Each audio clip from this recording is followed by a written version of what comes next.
el tuit del Papa Francisco sobre la resurrección de Cristo. Cristo ha vencido el pecado y ha destruido la muerte. Compañeros, tenemos la música que pidió oyente. Vamos a en el gusto de oyente, ¿verdad? Jesús es verbo, no sustantivo. ¿Cómo se llama ese tema? Y así se llama. Garzona. Sí, Jesús es verbo. Sí, y no sustantivo. Mira, pues vamos a poner un poco, porque Carmen no quiere trabajar. Hoy me dijo, domingo de resurrección, tranquilo, Por no eso. seco, me dijo. Está en proceso de resurrección. Ah, claro, no se despertó todavía, está bien. Cristo ha vencido. Estamos hoy, cara. No, aparte de Carmen me dijo, no está de jefe. No está de jefe, pero cuando el gato baila, cuando el gato no está, pues, ¿sabes lo que pasa? Sí. Pero vamos a cuidar acá el trono del Señor Carlos Báez, por supuesto que sí. Cristo ha vencido el pecado y ha destruido la muerte. Pero en nuestra historia terrenal, la potencia de su resurrección aún se está realizando. Y esa realización, como un pequeño brote de luz, nos ha sido confiada a nosotros, para que la cuidemos y la hagamos crecer.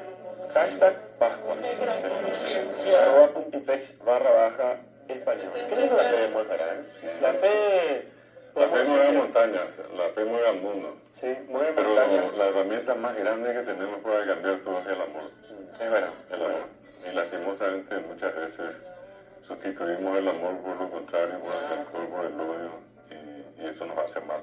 Es verdad. Y le hace mal al mundo. Así es que hoy, en esta resurrección, se tiene que reivindicar con un abrazo, con el cariño, a ese elemento fundamental que es la razón de ser, porque se dice Jesús es amor.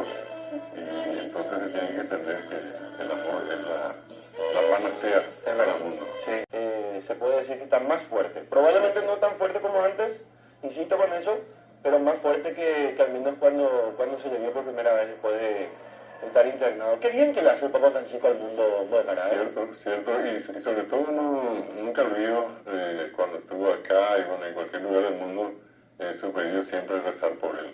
Recen por mí, decía.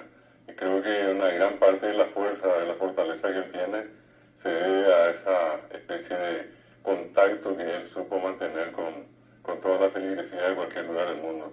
Un hombre muy humilde y sobre todo, dentro de eso, con una característica de su ejercicio papal, para mí muy relacionada a lo que en vida fue Jesucristo en la tierra.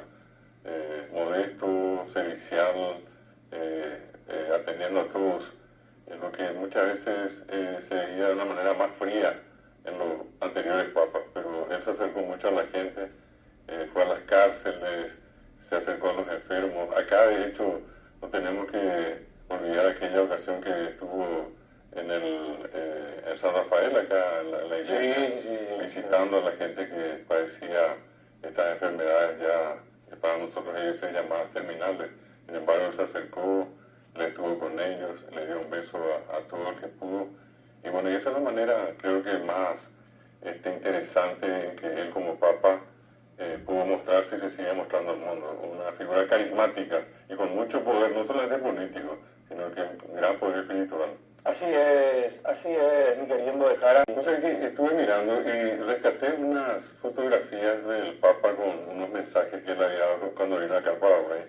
Me acuerdo que había hecho unas traducciones de algunas de sus expresiones. Y una de ellas, que es la que más me impactó en su momento, decía que lleva a casa dinero ganado con la corrupción, da de comer a sus hijos pan sucio, decía. Ah, mira. Tremendo. Y es verdad. Absolutamente. Es así, Modejar. El dinero ganado por la corrupción es darle de comer a tu hijo pan sucio. Me gusta esa frase.